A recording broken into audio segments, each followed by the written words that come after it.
If you ever, if you've ever struggled with consistency, then maybe the goal is too big. What I mean is, like let's take it.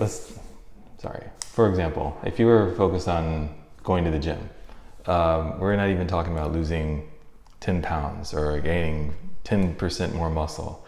We've broken that goal down of going to the gym. So that's the goal, but we're not consistent in getting to the gym. So then let's break it down even further. What does it take to go to the gym? For example, I figure out the time. If we need to go to bed early, then the goal would be going to bed earlier. So I would need to go to bed at, instead of 11 o'clock, let's try to go to bed at 10:30 and just make that the goal, just that goal. What I'm saying is that if you can make, if you're not able to be consistent on something large or a bigger thing like going to the gym, which is a smaller part of a goal, which would be to gain or lose or somehow improve your physical conditioning, then let's go the other way. We're break the goal down even further. So if you're figure out what are the reasons why you're not able to be consistent.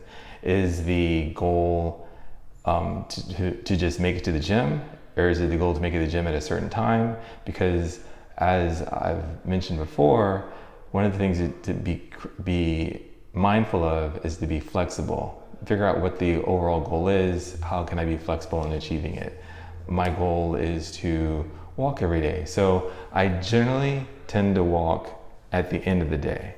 However, I do sometimes walk in the mornings just so I can get it out of the way. But then sometimes I'll walk in the mornings and in the evenings. It's just a double dip, more miles, that kind of thing. I'm saying this from when I first started my health journey. And I say health, I want to not to confuse that with fitness. When I think of fitness is more like the aesthetic, the improving of the overall body composition, more muscle, less fat, maybe your improvement in cardiovascular capacity, just looking at, and I love that. I love that fitness piece. But that's not where my journey started. It started with a walk, and the walk wasn't so much so that I wanted to lose weight. It was more so that I could have control over some aspect of my life, something where I could say that I am willing it and I'm doing it. Because at that point in my life, I felt out of control. I felt like I didn't have any kind of control of anything. And this is the first step, and that small step from being consistent, getting started. My whole goal in life was just, as I was finishing one walk, was like, can I do it again tomorrow?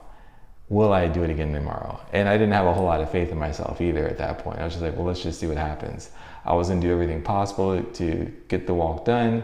And what happened over a period of time, and what you'll find is when you are doing something constructive or destructive, but if you're doing anything, initially it's willpower. You're going to have to will it, because this is a new behavior. You're doing something new. This is going out of your comfort zone, which you're accustomed to doing. So this is all new. And so as you do something new, you have to will it. There's the other piece that I was not really aware of is that even though that you're doing something new, the people around you also have to get accustomed to you doing that new thing. Everyone that is in your circle that you call close have gotten accustomed to you being who you are as they know you at this point in time, at this particular point in time. You are going to attempt, or you want to change who you are in this point in time, and then everyone around you has to get accustomed to who that new person is. Now, they may not be ready for that, which is why sometimes when we go for change to improve ourselves, the people around us don't accept us anymore. Sometimes we go through friends and we go through different family because they know us as who we were, and we are going to be someone different unless you bring them along, and then that's a whole nother story. But just be aware that when we focus on change, it's us internally, but also be aware that you are also going to be dealing with your circle, who people know you to be as you were, not who you want to be in the future, because they don't know. I mean, even the person that married you, they didn't know who you plan to be. They just know who you are at that point in time, and they accepted you at that point in time, unless, well, we won't get into that. So, I mean, and the other thing I want to tie this to is if you think about rockets or airplanes, well, rockets more specifically, they spend like 80%, 90% of the fuel just escaping the gravity of the Earth. And then they spend the rest of the whole mission on the remaining 10%. That's kind of what it is with change. You have to put all your effort into getting those initial reps in, because what happens is over a prolonged period of time of you making this change, the willpower, and it's going to suck. Let me just point this out. It's not going to be easy. Doing something constructive, doing something new is never easy. It's going to suck, and it's going to suck for a prolonged period of time.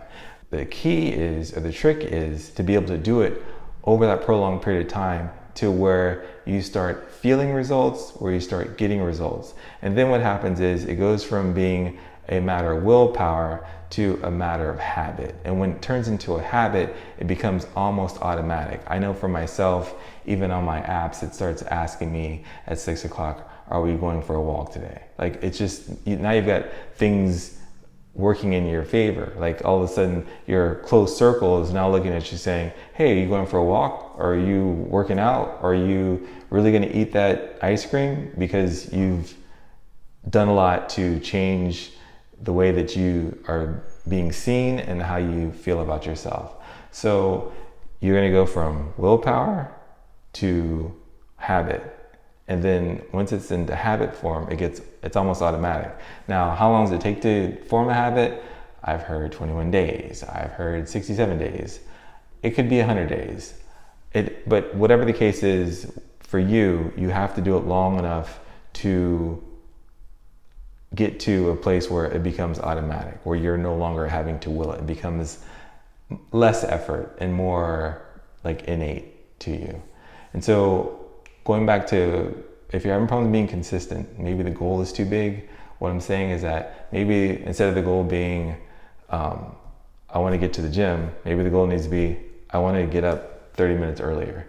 And we build on that. So figure out where exactly are you getting tripped up? Is it traffic? Is it, I am always exhausted after work, I don't want to do anything, so then maybe we need to do it in the morning. Or, I mean, ideally, if you could do it during lunch. I mean, it's always amazing to be able to do a workout in the middle of the day and then come back and be refreshed and be able to have that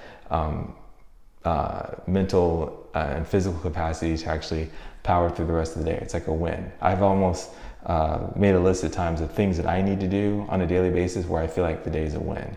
And that's how you can hopefully get to some level of consistency. Because once you get to consistency, things start to change. You start to feel better about yourself. You start to feel more confident in yourself. And then you start looking at what are other things that you can do to improve or change your life.